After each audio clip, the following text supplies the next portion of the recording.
gahi nga kasing-kasing. Ingay mo kagalingon, gahi. Nga nung ato nang isgutan, iksuon, tungod kay believers man ang isgutan, even ikaw nga nagtuo sa Diyos, na mga times na gahi kang kasing-kasing. Amen ba?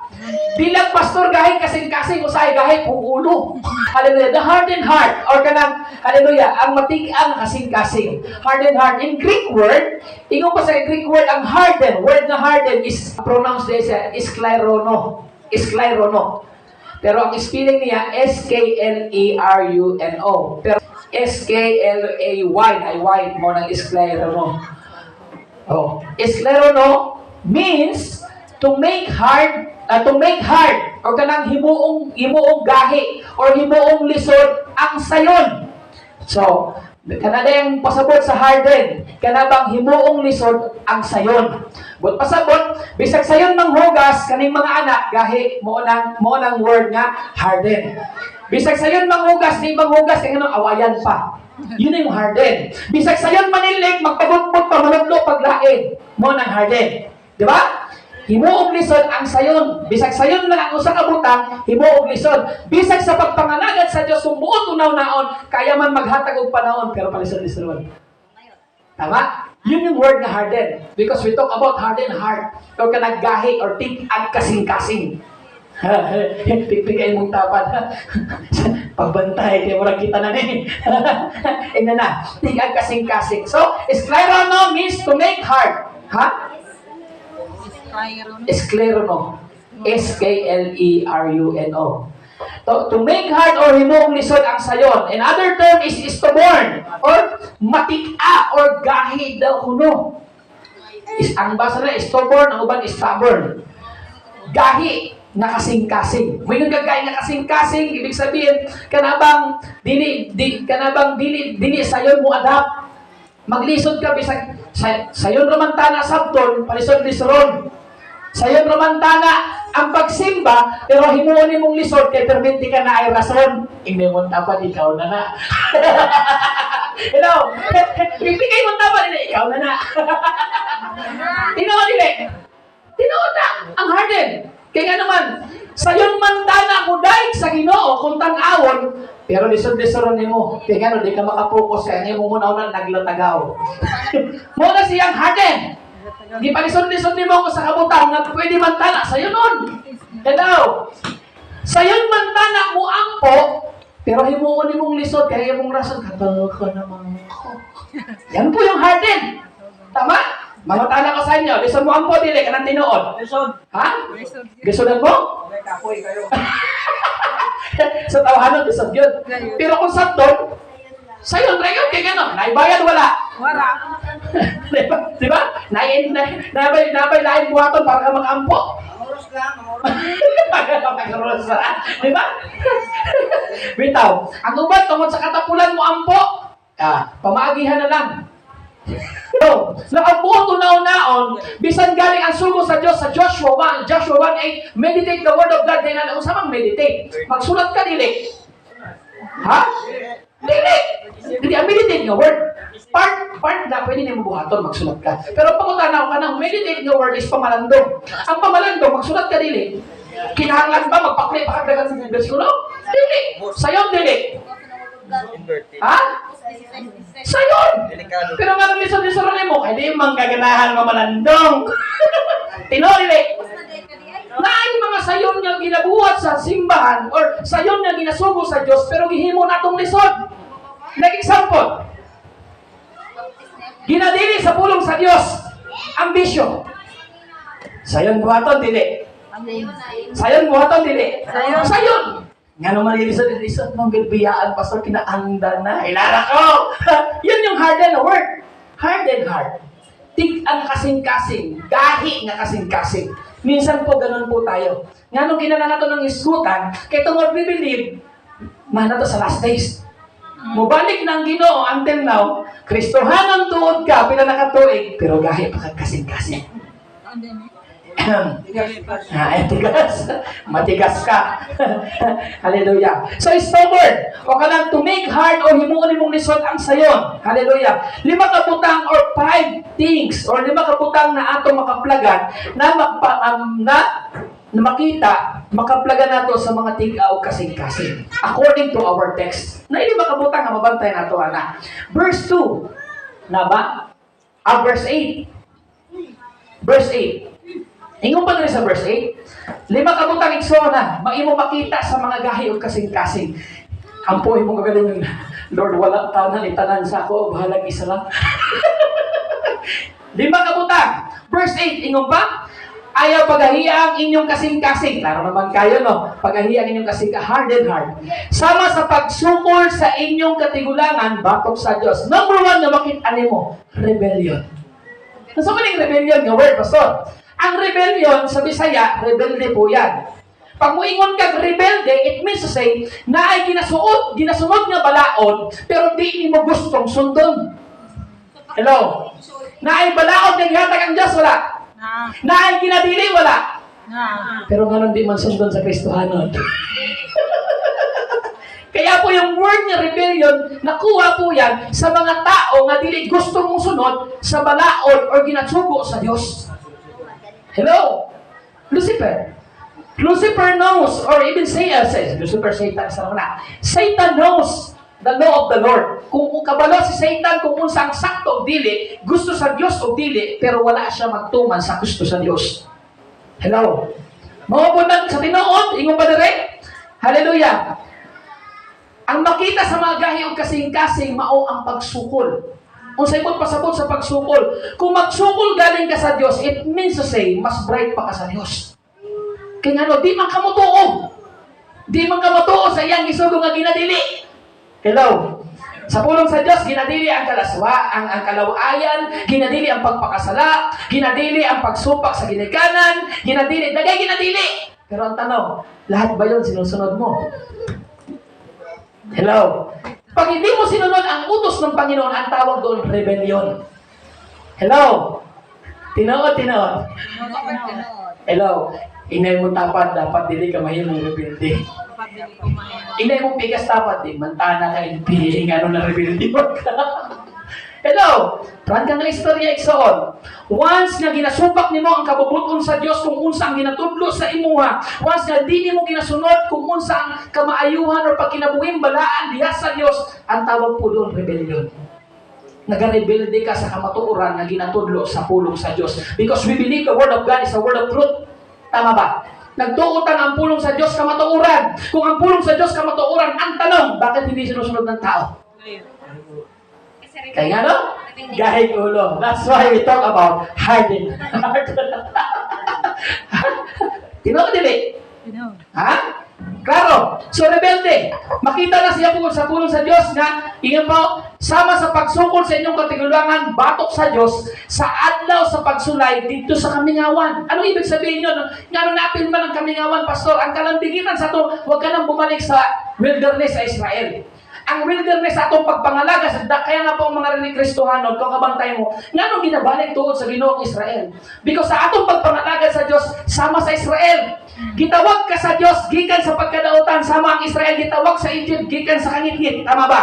O sa diyang nag-journey sila paingon sa promised land, ikaw po nag-journey ka paingon sa langit na kingdom ni Lord. Tama ba? Sa journey sa imong pagpangalagan, daghan og mga instruction ang Ginoo nga dapat buhaton sa mga magtotoo niya, pero kahit ulo ang mga Kristohano. Kaya po rebellion ang ginagamit ng word dyan. Hello? Hindi Pastor Gerald, kuski Pastor.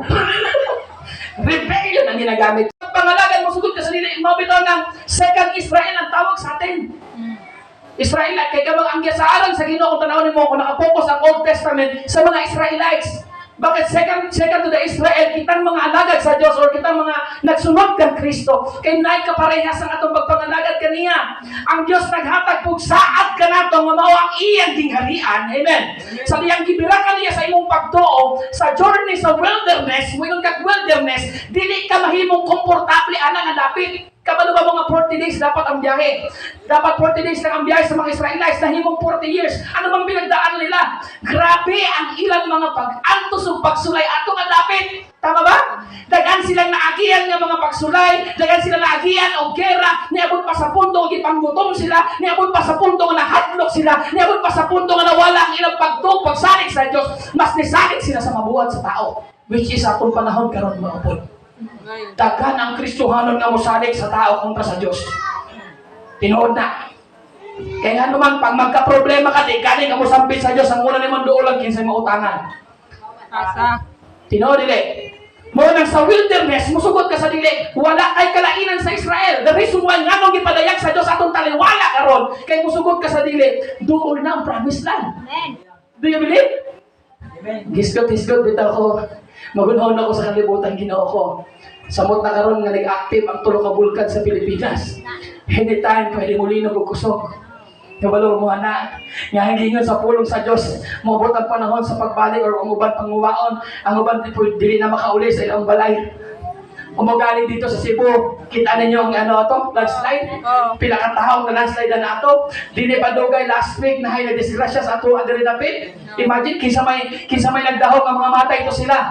Na niabot sa punto na Lord, hindi tayo pwede, bisag kinsa sa akong pamilya, pwede nimong kuhaon inana nga pamaagi. Walay simba kuhay. Tungod sa mga anak sa Dios atong dawaton bisag unsay mahitabo, bisag sakit. Tama? Kaya tungod na sayon man taw gitugyan na nato sa Ginoo nga atong kinabuhi diya kaniya. Kung imong gitugyan ang imong kinabuhi, the reason nga pangutana karon, kung nakatuman ba ka sa iyang guideline sa imong pagkinabuhi. Imo bang ginasunod, isip nga naglakaw ka sa Diyos sa imong wilderness, sa imong pagkinabuhi, nga wala ka sa comfort nga dapit, or wala ka sa imong kanang komportable nga sitwasyon sa imong kinabuhi. The reason why ang wilderness, gigamit po siya, nga naman, musugot ka sa dili, kung ang kanang gitawag pagaling lain translation, anay kanang, sa may dapit sa mga patay, kanang Hades, kung ang mga espiritu gani dito, walay kapahulayan, sige naglakaw, mo nang pag makasulod sa lawas sa tao dito, pag makapahulay, maupod na ng kasinatian nato sa pagpangalagad sa Diyos. Nga nangalagad ka, dili ingon nga maglingkod ka sa umbak, paingon sa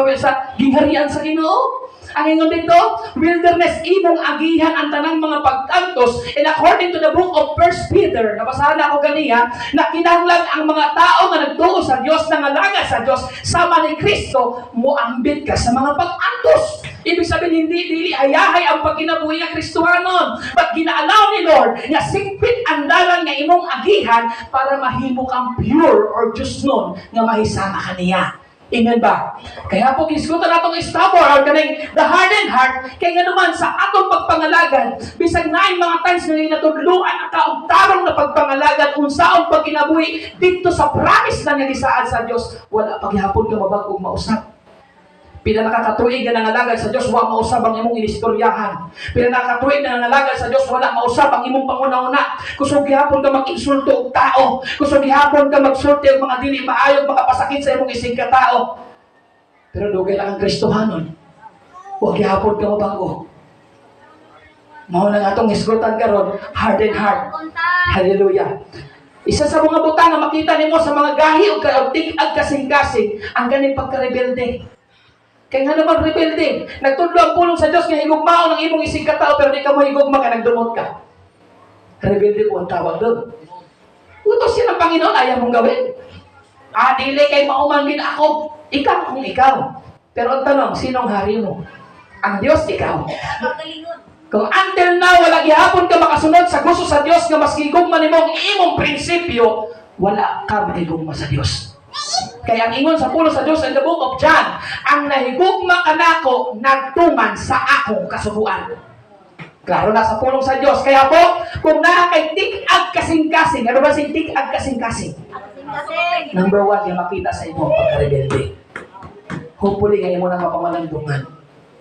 Iksoon, dili ang relihiyon sa born again, dili ang si KCC, dili si pastor ang hukom sa imo. Ang Diyos.